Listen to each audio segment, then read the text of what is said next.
We have to study deoxyribonucleotide synthesis but इस topic को start करने से पहले ना मैंने पिछले टॉपिक में एक चीज़ मिस कर दी थी। पहले मैं वो करा देती हूँ। हम जब पढ़े थे लीश नियन सिंड्रोम, तो उसमें मैंने लीश नियन सिंड्रोम के कैरेक्टरिस्टिक्स नहीं बताए थे। तो बेसिकली इसके ना 3 कैरेक्टरिस्टिक्स होते हैं, हम बारी बारी देख लेते हैं। नंबर 1, मोटर डिसफंक्शनिंग हो जाती है। नंबर 2, कॉग्निटिव डिफेक्ट्स हो जाते हैं, यानी कि जो उनके मेंटल प्रोसेसेस होते हैं ना, उसमें डिस्टर्बेंसेस या इम्पेयरमेंट आ जाती है। एंड लास्टली बिहेवियरल डिस्टर्बेंसेस आ जाते हैं, which includes self mutilation, for example biting of lips and fingers. यानी जिस बंदे को ना लीश निहन सिंड्रोम होता है ना, that person starts causing harm to his और हर सेल्फ। अब मैं इसको एक पिक्चर की फॉर्म में दिखाती हूँ। अगर आप ये पिक्चर देखें तो ये बंदा अपने ही लिप्स को खुद ही बाइट कर रहा है, which is a sign of self mutilation. This person is causing self harm. ठीक है, तो ये जो है ना, ये हमारे पास करेक्टरिस्टिक होता है लीश निहन सिंड्रोम का। सही हो गया। अब हम आज के टॉपिक की तरफ मूव करते हैं, which is basically deoxy ribo nucleotide synthesis. अच्छा, अभी तक जो हमने ना न्यूक्लियोटाइड सिंथेसाइज किए हैं ना, ये राइबो न्यूक्लियोटाइड्स हैं, और इनमें जो शुगर होती है वो राइबोज होती है। यानी कि ये जो पीछे मैंने अभी तक ये एएमपी जीएमपी ये सारी जो चीज़ें बनाई हैं ना, ये सारी हमारे पास राइबो न्यूक्लियोटाइड्स थी, और ये आरएनए में इनकॉर्पोरेट होती हैं। But for the DNA synthesis हमें डीऑक्सी राइबो न्यूक्लियोटाइड्स चाहिए। ठीक है, तो अब हम इस टॉपिक में यही पढ़ेंगे कि हमने डीऑक्सी राइबोन्यूक्लियोटाइड्स को राइबोन्यूक्लियोटाइड से कैसे बनाना है। तो ये जो कन्वर्जन है ना, इसके लिए जो एंजाइम है, that is ribonucleotide reductase. Ribonucleotide reductase क्या करती है, राइबोन्यूक्लियोसाइड डाइफॉस्फेट को कन्वर्ट कर देती है डीऑक्सी राइबोन्यूक्लियोसाइड डाइफॉस्फेट में। ठीक है, अच्छा अब मैं बताती हूँ ये कैसे करती है। बेसिकली ना राइबोन्यूक्लियोटाइड रिडक्टेज के पास ना 2 एच पॉजिटिव होते हैं। अभी 2 एच पॉजिटिव क्या करते हैं, यहाँ पे अगर आप ये रिंग देखें राइबोन्यूक्लियोटाइड की, तो यहाँ पे ओ एच है। ये 2 एच में से ना एक एच इस ओ एच के साथ कंबाइन करता है। अगर आप यहाँ पे देखिए इस रिंग में एक एच ने इसके साथ कंबाइन किया, जब इसके साथ कंबाइन किया तो आप यहाँ पे देखिए कि वाटर बन गया है। ये वाटर जो है वो रिलीज हो जाएगा। अगर आप यहाँ पे देखें तो ये वाटर जो है वो हमारे पास रिलीज हो गया। सही हो गया। अब पीछे एक एच बच गया। ये एक एच क्या करेगा, ये जब वाटर रिलीज हो गया तो ये एक एच इस रिंग के अंदर इनकॉर्पोरेट हो जाएगा। And if you see deoxyribonucleotide में ये एक एच इनकॉर्पोरेट हो गया है। सही है, तो ये इतनी सी बात थी। अब यहाँ तक हमें रिएक्शन समझ में आ गया। अब ये जो 2 एच पॉजिटिव है ना, ये एग्जैक्टली कहाँ से आ रहे हैं ये हमें पता होना चाहिए। तो ये जो 2 एच पॉजिटिव है ना, ये हमारे पास एक कोएंजाइम होती है, विच इज़ योर थायोरिडॉक्सिन, वहाँ से आ रहे होते हैं। थायरोडॉक्सिन जो है ना, वो अपनी रिड्यूस्ड फॉर्म में होती है। It is a peptide coenzyme, और इसके ना ये जो 2 सल्फ हाइड्रल ग्रुप्स है ना, ये 2 सल्फ हाइड्रल ग्रुप्स ये 2 एच पॉजिटिव को डोनेट करते हैं फॉर दिस एंजाइम। अच्छा, when thioredoxin donates its 2 H positive groups, ये खुद किस में कन्वर्ट हो जाती है, ये खुद अपनी ऑक्सीडाइज्ड फॉर्म में कन्वर्ट हो जाती है। और ऑक्सीडाइज्ड फॉर्म में यहाँ पे एक डाइसल्फाइड बॉन्ड बन रहा होता है बिटवीन 2 एस। ठीक है, यानी कि जब थायरोडॉक्सिन ने अपने 2 एच पॉजिटिव डोनेट किए तो वो खुद रिड्यूस्ड फॉर्म से ऑक्सीडाइज्ड फॉर्म में चला गया। बट यहाँ पे एक इंपॉर्टेंट चीज़ है कि अगर हमने ये रिएक्शन कंटिन्यू करवाना है ना, तो थायरोडॉक्सिन को अपनी रिड्यूस्ड फॉर्म में दोबारा कन्वर्ट होना पड़ता है। ठीक है, और ये अपनी रिड्यूस्ड फॉर्म में कैसे दोबारा कन्वर्ट होता है, by the help of NADPH plus H positive.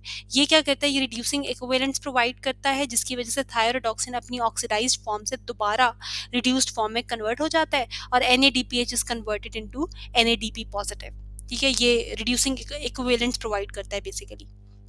सही हो गया। तो इस तरीके से ना ये पूरा रिएक्शन है, राइबोन्यूक्लियोटाइड डीऑक्सी राइबोन्यूक्लियोटाइड में कन्वर्ट हो रही है बाय दिस एंजाइम, और ये एंजाइम 2 एच पॉजिटिव कहाँ से ले रही है, वाया दिस कोएंजाइम। तो इस तरीके से ना ये सारा रिएक्शन चलता है। सही हो गया। अब हम ना इसकी रेगुलेशन देख लेते हैं।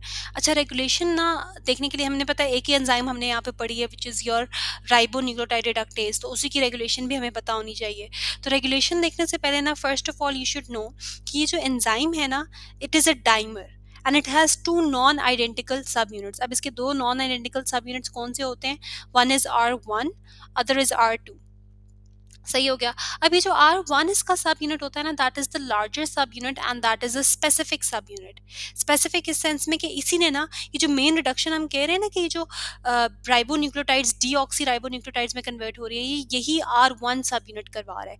आर सब यूनिट क्या करता है, हमारे पास प्यूरिन न्यूक्लियोटाइड्स की भी और पायरिमिडीन न्यूक्लियोटाइड्स की भी रिडक्शन करवाता है टू देयर डीऑक्सी फॉर्म्स। अब यहाँ पे देखें, ADP, GDP, CDP, UDP, ये सारी हमारे पास राइबोन्यूक्लियोटाइड्स है।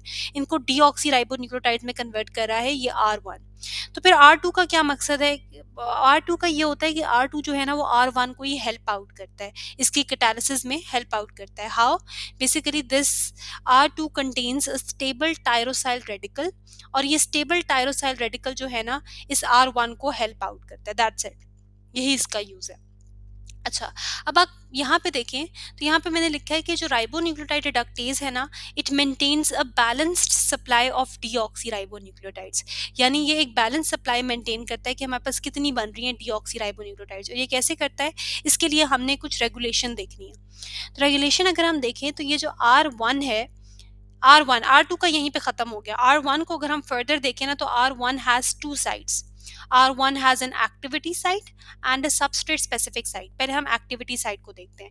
ये जो R1 की एक्टिविटी साइट है ना, अगर यहाँ पे ATP आकर बाइंड करेगा ना तो ये ओवरऑल एंजाइम को एक्टिवेट कर देगा, यानी राइबोन्यूक्लियोटाइड रिडक्टेज को एक्टिवेट कर देगा अगर ATP आकर लगेगा इन साइट्स के साथ। और अगर डीऑक्सी ATP है ना वो अगर आकर लगता है ना तो वो हमारे पास इनहिबिट कर देता है पूरी एंजाइम एक्टिविटी को। सही है, यानी कोई भी चारों न्यूक्लियोटाइड्स जो है ना उनकी रिडक्शन नहीं हो सकेगी अगर ये डीऑक्सी ATP आकर लग जाता है। सही है। अच्छा, इसी के साथ ना इन्होंने एक यहाँ पे क्लिनिकल लिखा हुआ है कि अगर हमारे पास ना डीऑक्सी ATP का लेवल बढ़ जाए, यानी DATP का लेवल अगर बढ़ जाता है ना तो इससे होता क्या है कि हमारे पास DNA की सेंसेस नहीं होती। ठीक है, क्यों DNA की सेंसेस नहीं होती? क्योंकि ये डीऑक्सी ATP इस रिएक्शन को चलने नहीं देता। अगर यहाँ पे भी देखें तो मैंने लिखा हुआ है कि ये जो DATP है ये इस एंजाइम को इनहिबिट कर रहा है। जब ये इस एंजाइम को इनहिबिट करे तो राइबोन्यूक्लियोटाइड्स डीऑक्सी राइबोन्यूक्लियोटाइड्स में कन्वर्ट नहीं होंगी। जब वो डीऑक्सी राइबोन्यूक्लियोटाइड्स में कन्वर्ट नहीं होंगी तो डीएनए की सेंसेस नहीं होगी ऑटोमेटिकली।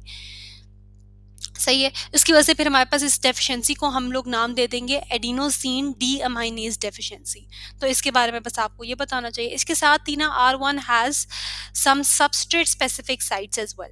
अब सबस्ट्रेट स्पेसिफिक साइट्स पे भी ना हमेशा एक बात आप याद रखना कि न्यूक्लियोसाइड ट्राइफॉस्फेट्स आकर लगेंगी। यहाँ पे एग्जांपल में लिखा हुआ है कौन कौन सी ट्राइफॉस्फेट्स, और जब ये ट्राइफॉस्फेट्स आकर इन सबस्ट्रेट स्पेसिफिक साइट्स के साथ लगेंगी ना तो क्या होगा कि राइबोन्यूक्लियोटाइड्स डीऑक्सी राइबोन्यूक्लियोटाइड्स में कन्वर्ट हो जाएंगी।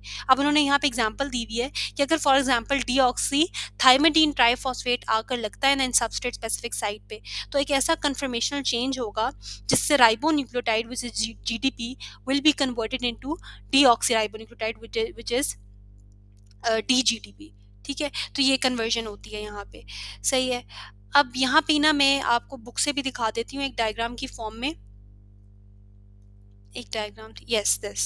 अब यहाँ पे अगर हम देखें तो ये एक्टिविटी साइट्स भी दिखाई हुई हैं, सबस्ट्रेट स्पेसिफिक साइट्स भी दिखाई हुई हैं। ये पूरा का पूरा R1 है और ये R2 है। अब R2 पे आप देखें तो कोई इस तरह की साइट्स नहीं है, R1 पे ही दोनों साइट्स हैं।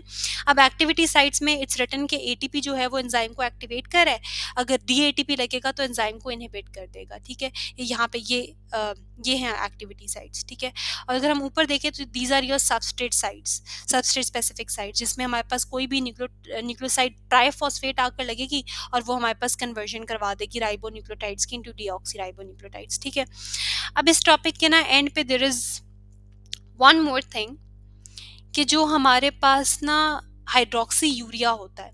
हाइड्रोक्सी यूरिया को हम लोग हाइड्रोक्सी कार्बामाइड भी कहते हैं। It is basically an anti neoplastic agent. ये ड्रग क्या करती है, ये जो भी हमने एंजाइम पढ़ी है ना राइबोन्यूक्लियोटाइड रिडक्टेज, इसको ये इनहिबिट कर देगी।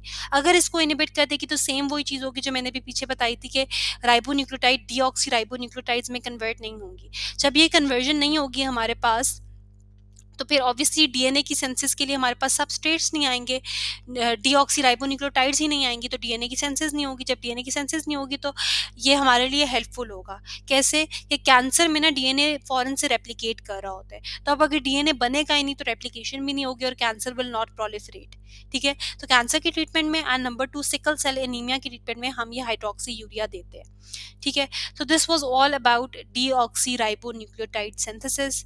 और इसके बाद हम नेक्स्ट टॉपिक पे मूव करते हैं विच इज़ अबाउट डिग्रेडेशन।